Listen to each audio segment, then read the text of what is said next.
Welcome back, One Team, One Podcast. Maddie here. Little Saturday morning action. Empty house, a little quiet. Can sit down, do a podcast. Appreciate you guys for joining us. Got a good little episode today. So we're going to do another LSU rewind. I told you guys last week. I'm going to start doing these more. Probably it's what I'm going to do. So LSU rewind. We'll focus on a different game, maybe a player, maybe a season, and kind of review that game. Old school stuff. I love talking about old LSU games, the history. But as the season goes on, maybe we'll dive in each week of a different game that we're playing, especially in the SEC. This week we have a really good one. So I'm starting to look at some of these underrated games, some of these games that I remember very well that maybe isn't the top of your mind. So 2011 season, the season that was before 2019, I think you would have to say is probably the best LSU football team we ever had, even though they didn't win the national championship. But the 2011 West Virginia game at West Virginia, a lot of intrigue for me on this game. We'd never played West Virginia before. West Virginia had a high octane offense. Earlier in the year we had played Oregon, but this game seemed like a road matchup that a lot of people had their attention on. It was a nationally televised game on ABC. There was a lot of talk about this game, and we'll dive into it. First, I want to go over a couple of our sponsors. First, we have River Cities Total Maintenance. Lucas Ragusa over at River Cities Total Maintenance. Give him a call. Still hot as balls outside. I posted something on Twitter the other day, like about August is like 3 days away, and it's going to be in the hundreds in a couple of days. So NOLA, North Shore area, give River Cities Total Maintenance a call. Lucas Ragusa, 504-841-3300. They can handle AC, refrigeration, electrical, anything you got. Give them a call. Also, Bank of England Mortgage, BOE Southern States. Patrick Michelson, great sponsor of the podcast, all of our audio podcasts. He's the exclusive sponsor. BOESouthernStates.com. You can actually fill out any kind of mortgage or refi application right on the website. Or you can give him a call, 225-939-9878. That's his cell. Goes straight to Patrick. He can help you out, talk to you about interest rates, things like that. Boring stuff, but he can handle it. But also talk baseball with him. He's a big baseball guy. Also, Bocock Brothers Cigars, BocockBrothers.com. There you see Dylan Cruz smoking a Habano Bocock. So doing big things, man. Those guys are great. Out of Houston, LSU grads. Go check them out. BocockBrothers.com, #BeCocky. Also, I need to give a shout out to Pelican to Mars, a pet-friendly bar in Baton Rouge. So I'm not sure if you guys are familiar, but they're on Government Street. They've been open for been a minute that they've been open, but they're expanding a little bit on their patio. Great guys, great cocktails. Go check it out. Y'all know I'm an old-fashioned guy, so I like old fashions. Do a great one over there. They play cool music. You can bring your dog. It's pretty cool little area. Saturday morning coffee. So, yeah, let's jump into it. LSU. What's going on with LSU right now? We have recruiting like crazy. So, BK Splash Day. Whatever that means exactly. But I think it's like a huge pool party at LSU. I think they were at the rec, at the UREC. So, the big LSU, Lazy River, and all that stuff. So, they're having a big old event over there. Everybody and their mama apparently is there. You know, I used to be in recruiting big time. Like when Rivals was like the only site, basically, I was all over recruiting, loved it. I remember like the 2001 I was just diving into 2001 recruiting. Those days are gone for me. I just can't do it anymore. I can't follow who's the next big recruit. Apparently we have like the number one player in the country who's the quarterback in 2025. So he's still a year away from even being a senior, but he's on campus. Great. I just can't dive into it, man. takes up way too much of your time these days. But yeah, so recruiting's hot and heavy right now. College football is still crazy, right? Like you got Colorado's leaving the Pac-12, going back to the Big 12, natural fit. Florida State's talking about leaving the ACC, maybe joining the SEC. Started thinking about SEC. If they Florida State's a natural fit. Miami's a natural fit. Clemson to me is a natural fit. I think if you got to poaching ACC teams, I think those three would be three that you would immediately look at. I think you would also look at teams like North Carolina, Florida State, Virginia Tech. Sorry, but then it gets to North Carolina, Duke, Virginia Tech. I think there's a lot of ties there. Not sure if the SEC is interested in taking all those teams, but obviously we know that these teams are going to find conferences, and it's going to be either the SEC or the Big Ten. Eventually, it's going to be two super conferences. Looks like it. So that's some wild stuff happening. LSU baseball, bro. We got Luke Holman from Alabama's ace starter from last year, just transferred over. Word on the street, Braden Montgomery from Stanford may be coming as well. That one's still up in the air a little bit. But you're looking at back-to-back, man. I mean, they're fucking loaded. I started thinking about the roster. Okay, so like there's going to be some guys that you thought were going to be starters this year that are not going to be starters now. There's too many guys, and it's so much depth. Pitching, we have great depth. A guy like Thatcher Hurts back. Like they're going to be so loaded. A lot of talk about NIL, transfer portal. I was talking to somebody today. NIL's here to stay, but I LSU's the one reaping the benefits right now. In all sports other than basketball, I would say. But the transfer portal is, to me, the one part that we could tweak and make it to where these guys can't leave without some sort of penalty or sitting out or something like that, to where it's not just straight up free agency.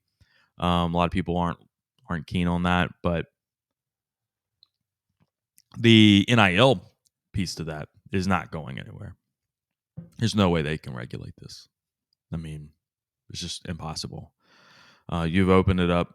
It's Pandora's box. It is what it is. But what you can do is limit the transfer portal a little bit. So a lot of interesting things going on. It's definitely off-season talk for sure. We're not breaking down Florida State's linebacker room yet. Probably in a few weeks that'll get there. But very, very much looking forward to the Florida State game. I predicted it out the other day. It's like it's subject to change is what I said, but right now I'm at, in my head, LSU 24, Florida State 17, kind of where I'm at. I think really good defenses. I think both teams are going to be a little, I guess, tentative to begin the game, playing it, feeling each other out, similar to last year. But I just felt like last year we were really nervous and we weren't ready to play with each other yet. Like that team hadn't gelled quite yet. So really looking forward to this year's matchup in Orlando, kind of away from home. Sometimes I like that when we go away from home, we're a little bit more focused and dialed in. Kind of like Florida State. Florida State came here and it's like that was a road game. But they looked focused and ready to play. So, yeah. So what do we got? Like 5 more weeks, basically. Yeah. So 36 days till kickoff. Posted a 36. Go check out our social media for my little countdown that I've been doing. I'm having fun with it. It's bringing me back to some old games, which has kind of led me to the LSU rewind. But today was 36 yard. I do yards. I don't do the numbers typically, but the yards, 36-yard pass. Anthony Jennings, everybody knows him from his passing ability, of course, here at LSU. But Anthony Jennings to John Diarse for 36 yards against Wisconsin. I think it was 2015. for the comeback win. That was, and I also said, back then, it's like these receivers were just dying to get the ball in their hands, and once they got the ball in their hands, they were like, I got to make a play. Like, we're never going to get the ball again. Like, this might be my only catch of the game. I better like make a play. And that was one of those, like, it looks exactly like that situation where Diarce gets the ball in his hands, breaks a tackle, spins out of another one, and he's just like, get the fuck off me. I got to score, or I'm not going to get the ball again. It's back the old school days. We're gonna show a little bit of that Les Miles days, man. It was wild. To look and see where we are now. I just hope everybody can really appreciate the kind of offenses that we run now. It's just like, man, ugh, get like PTSD just thinking about it. So, all right, let's go ahead. We'll jump right in. It's the LSU Rewind coming up to you right now. It's the LSU Rewind. All right, so 2011 LSU taking on West Virginia, nationally televised. We had Brent Musburger, Kurt Herbstreit on the call. Second time that year that we were national TV prime time. Later on, we would have the Alabama game. I've obviously had Alabama on CBS, but we had the Oregon matchup. Huge matchup. I might do a rewind on that one day too, but it was very interesting to me. I felt like the hype going in, even to the Oregon matchup. The hype was just around Oregon. Oregon was like your sexy team, Chip Kelly, and you had, they had just came off of um, the year before against Cam Newton. It just seemed like that was a game that I guess all the attention was on Oregon back then. But I don't know. LSU was like we just said, they weren't the sexy offensive team. We had defense and special teams. It seemed like the announcer crew wasn't quite ready for what they were about to see out of LSU. LSU just like, we hang in there, and then eventually we bludgeon you to death in the second half with a running game and a defense. So that's kind of the style. And, a guy like Tyrann Mathieu, it's interesting when you hear the announcers. Tyrann Mathieu had a fantastic year his freshman year, but he's still a little bit under the radar. And then the second year comes and he's starting to make some of these plays. He makes a play against Oregon. He makes another play against West Virginia in this game. And it's just like they're starting to realize, okay, this guy is like Heisman level. And this is the game to me where he kind of broke out to where he's very noticeable in this game. West Virginia, Geno Smith, Tavon Austin. I mean, they could throw the ball. This is an offense. I think they had over 500 yards passing in this game. LSU basically had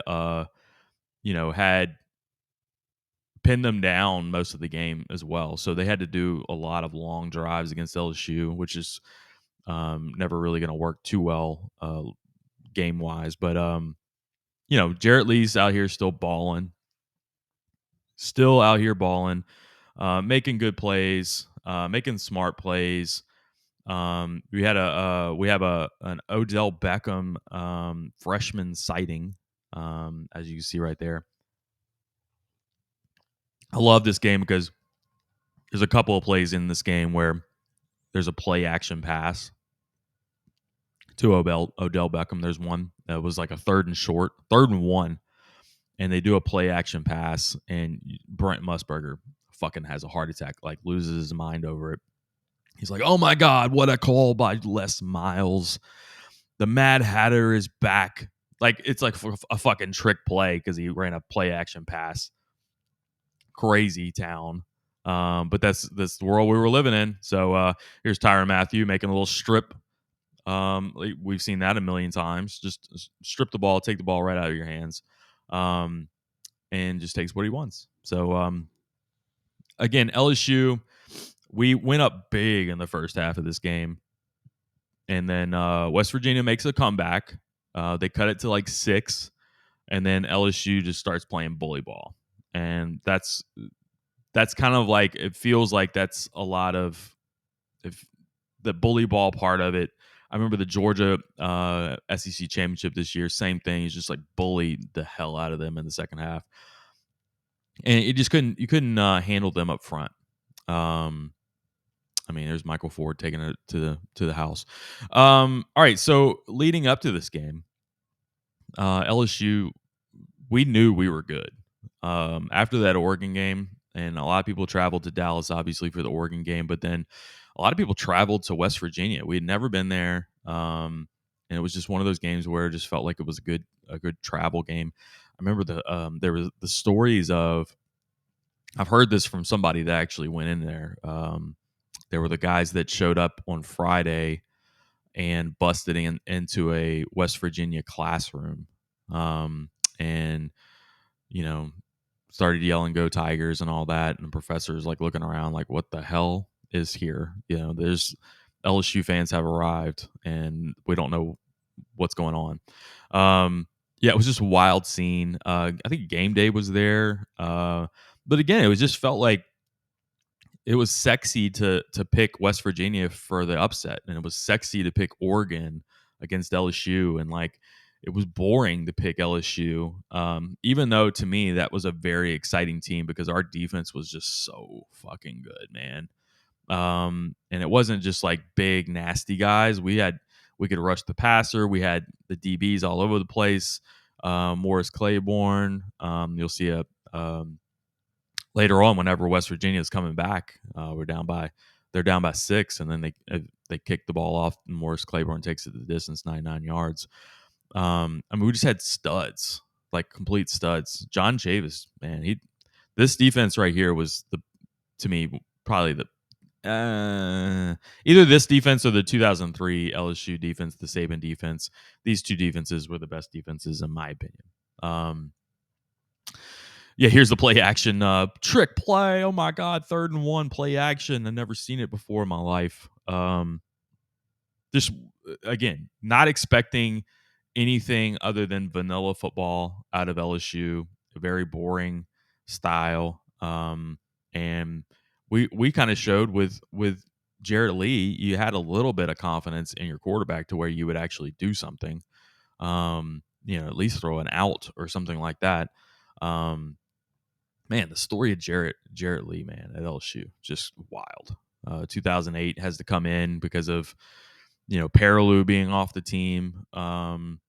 He has to step in as a true freshman, or he may have been a redshirt. But here's Matthew making the play, coming off the edge, batting the ball up in the air, intercepting it, getting it down the 1-yard line. Just, dude, I think this is where Herd Street's like, if you haven't seen this guy, you may want to pay attention to him. It's very, very much a key moment that I remember him saying. But getting back to Jarrett Lee, 2008 throws a record amount of pick sixes, ruins his confidence for a few years, comes back. He's the senior. Everybody's loving life. And then Jordan Jefferson comes back. And I'll say this. A lot of Jordan Jefferson hate, but in 2011 at Alabama, the 9-6 game of the century, we do not beat Alabama without Jordan Jefferson that night.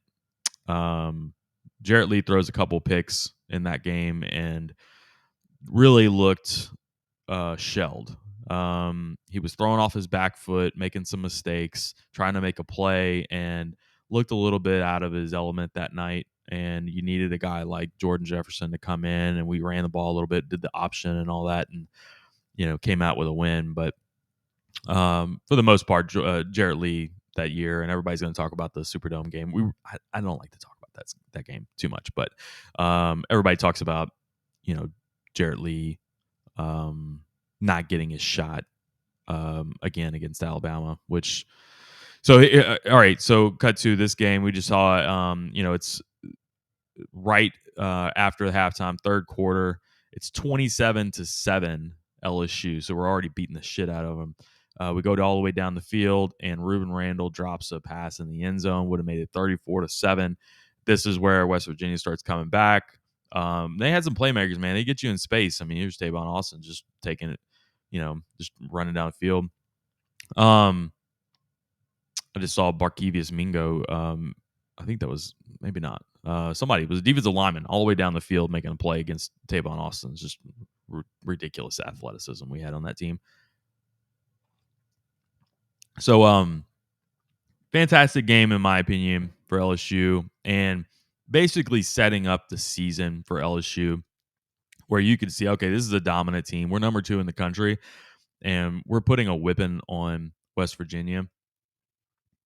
And I remember that year, the smack talk in college football was about like, okay, we beat Oregon first game of the season by 20 points, but it should have been worse. They scored, actually, I think it was a 13-point game, 13-point win, because they scored on a last-second touchdown in garbage time, made it a 13-point win, but really beat them by 20. And that was a huge, like, I think it was like a number 4 against the number 6 matchup to begin the season. This game, we're up by, you saw it, we were up by 20, could have been up by 27 at one point. We end up blowing out West Virginia. But a lot of the talk was, oh man, they torched y'all. They 500 yards passing. You're not, I mean, your defense sucks. And if you watch the game, we pinned them down all game long. They had to go to the length of the field, and they had fucking Geno Smith and Tavon Austin. So yes, they were a good offense, and they could go. We're at their house too. They're all pumped up. Crowd's going crazy. Game day, and we still beat the shit out of them. But I think there was a lot of like smack talk going on that year. And it kind of ended whenever we beat Alabama at Alabama, the 9-6 game. And I should Alabama have been back in the national championship game?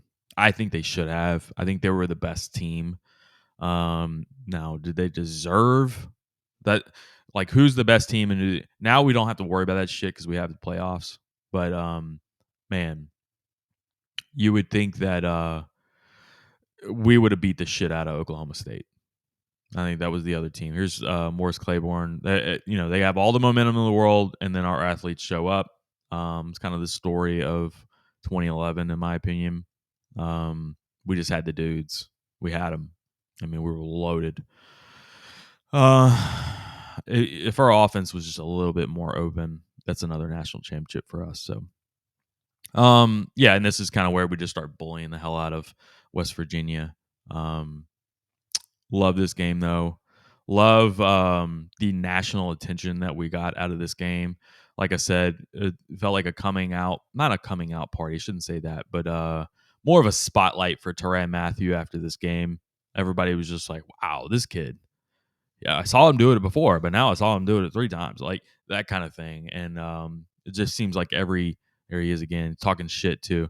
Man, I loved that year the amount of shit talking that our DBs did. It was, to me, that was the epitome of DBU back then. I remember, I think it was the Tennessee game that year. We go to Tennessee. Tennessee was garbage. But before the game, the DBs were all lined up watching the wide receivers warm up. I'd have to get a clip of that, but they were all watching the wide receivers warm up, and they were talking shit to them as they were catching balls, like warming up. I was just like, man, they're already in their head. It was so awesome to see that level of confidence. Here's Michael Ford again. Now we're just bullying the hell out of them. It's fourth quarter. Your defense is tired, and we have Spencer Ware and Michael Ford and our offensive line just beating the hell out of you. So shout out T-Bob. Shout out Will Blackwell. Again, great game. Love this game. Loved how it set us up for the rest of the season. We'll come back to 2011 for sure. Talk about some more 2011 in the future. Next up, that'll end our LSU rewind, as I obviously you can see we're beating the fuck out of them.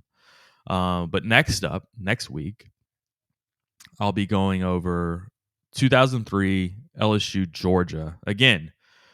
I like to look at some of these games that, to me, they're top 10 games. Maybe not the West Virginia game, but like LSU Georgia 2003 is a top 10 Tiger Stadium game of all time. But a lot of people don't really remember it, or it's not the first game that they remember. And I kind of want to talk about some of those games and relive them a little bit. Another one that's in my head right now is the LSU. It was 2012 LSU South Carolina game. I saw a clip of it recently, and I was like, I need to watch that game again because that was a huge game in Tiger Stadium. And maybe do something on that. If you guys have any LSU Rewind requests, send them over to me. Reach out to me on social media, Twitter, Instagram, Facebook, or let me know in the comments on the YouTube clip. I'd love to hear it. One team, one pod. Let me know. I'm very interested in doing these, especially for football season. But then, even with basketball season comes, like I'm gonna have some games. Trust me. Love to talk about those. I think it's a good fit for me because I love it. But I think a lot of people would like to hear about some of these old memories. Let's look at some of this stuff. It's perfect for the off season, but I think it'll work well for the end of the season too. So we'll still talk about normal day to day stuff, but there's only so many times you can talk about 5 stars showing up to a pool party. So just not my style, man. Also, all right, real quick, big shout out again to our sponsors, Patrick Michelson at Bank of England Mortgage. Give him a call, 225-939-9878. Lucas Ragusa, River Cities Total Maintenance, 504-841-3300. Bocock Brothers Cigars, bocockbrothers.com, hashtag be cocky. Also, shout out again, Pelican to Mars. Go check them out. Government Street. They do drink specials all the time, but they also have live music out on the patio. So bring your pets. You can walk up to the bar with your dog. I've done it before. It's really cool. It's kind of hot outside, so they got a little AC area for them. So they got water sitting on the floor, so they can have some water. You can have a good cocktail. They have really good drinks. And I'm a Karen when it comes to drinks. So y'all go check them out. All right, so for that, we'll shut it down, and we'll be back next week with another LSU Rewind. Again, send me your requests on social media or on the YouTube page. Let me know what games you would like to see, or if there's anything in the past you would like me to go over. I would love to take it into consideration. And for that, it has been One Team, One Podcast. Logging out.